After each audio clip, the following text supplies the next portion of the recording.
say, does everybody remember us from last year? Yeah. Yeah. So we've grown. We've grown. Hey y'all, welcome back to Homestead. So I'm gonna have to talk while I hold Miss Bethy here because she wants to be in the video. So I'm gonna pan it around and talk to you about elevated raised beds and are they really worth it on your homestead? So this right here is an elevated raised bed. This is plastic, it comes up waist high on me. What we have is potting mix in this. Now this was pre-bought and it's very deep. It holds a lot of soil. You could put 3 tomato plants in here easily. I know you guys have seen this before on store shelves. You can order them online. And again, it is plastic. So is it worth it to have this on your homestead or a lot of these? I think it is. I like a small area to plant in and a big area as well. Different methods of planting for different areas. They all have their benefits. When I first saw this, I thought, you know, I'm not gonna be able to grow anything in here that's even feasible. But I may not have the space, but it has its benefits. So 3 days ago, I planted 2 rows of lettuce in here. The first row is M.I. Gardner's complimentary salad mix. The back row is a red lettuce. And I saw, before my cat jumped in here, I think we can see here maybe, that I had some sprout. The red is hard to see, very hard. But anyways, we've got that in the back. I'm gonna have lettuce right here. There's a frost coming tonight. I can cover this up easily. You don't have to worry about it when it's small like this. You can put a plastic tablecloth over it. It'll be fine. The main benefit of this though is to have something small in an area where you don't have to till up the whole garden if you're using soil that has to be tilled. It's good that it's right here and it's small. And the main benefit is it's waist high so there's no bending over. Guys, the older you get, you're gonna wanna think about this stuff on a homestead and we have.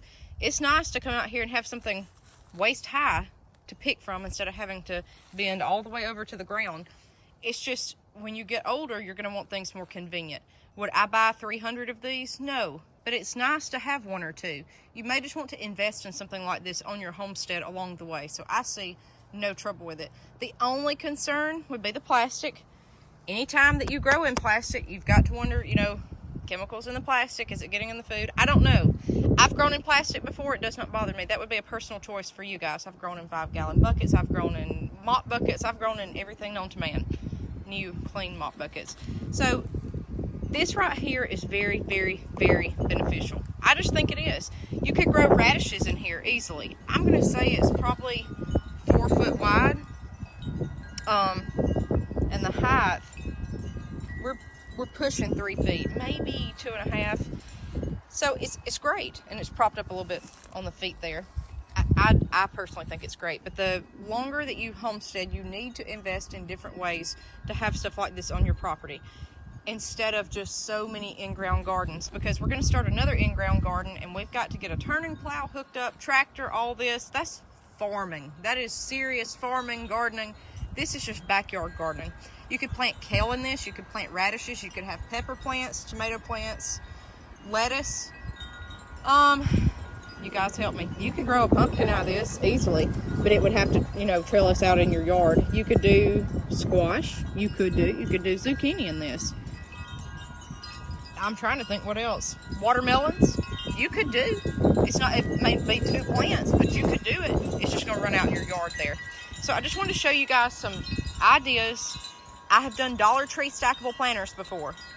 I like them because they're elevated. I had someone tell me on here, hey, I've got disabilities. That helps me with my physical disabilities, being able to garden at an elevated level and still be able to garden. I just had a comment a while ago. Somebody said, you need to plant lettuce inside. I never start lettuce indoors. I've tried. It gets leggy. There's no point. To me, that is better direct sown. Personally, as far as starting transplants, I'm not sure what the person was talking about, but guys, I direct sow my lettuce and I've had the best luck with it. I do have lettuce indoors in pots and I'm going to grow it just like house plants. Try maybe to keep it that way all summer long. That way I'll have a fresh salad. I've tried kale. The pests get to it before I can get to the pest. That's the problem here in the Alabama heat. So this is an example of this, and we're going to talk about some more things. I know the wind chimes are terrible. The wind here, we're under a red flag warning. It is awful. And I told y'all I live up on a hill, so. But let's talk about buckets and pots. These are full of potting mix. There's actually something in this one that's growing.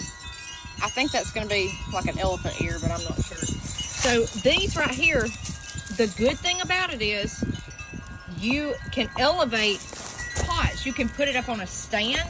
Just think like house plants. You can get it up to your height. And the reason I'm talking about this today is I have more people ask me about space. They say, hey, we want a homestead, but we don't have space. Grow in pots on your back patio, or like I just showed you. If you've got a patio, you've got a very small yard, you can grow fresh food. You can take this inside and grow lettuce. You can grow a tomato plant inside, but you're gonna have to learn how to pollinate. We may show you that this summer. You're gonna have to hand pollinate. Any type of like bucket that's discounted, you can grow in.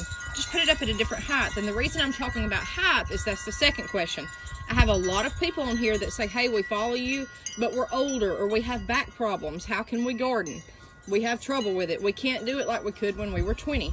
Well, age affects us all. And if you don't have any back trouble, if you're just starting homesteading and you're young, give it a few years, you will.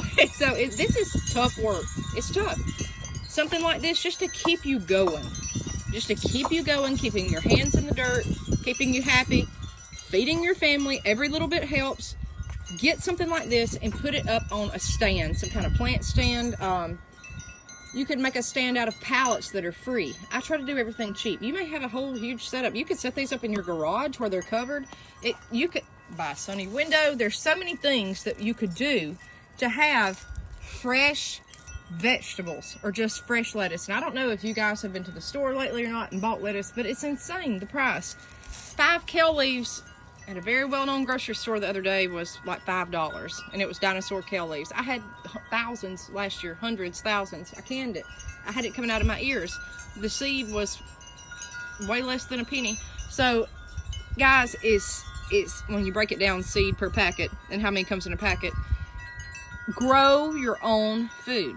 So we've got to clean this out, and you can see here it's just, and look at that.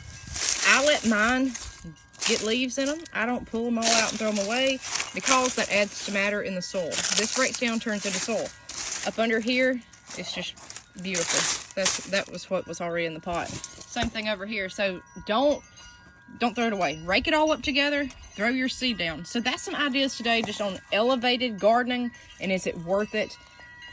Container gardening, I will always have it. It's just me. And herbs, you can do herbs in this stuff too, guys. All right, if you have any more ideas, let me know. We'll see you next time on Homestead Ranch.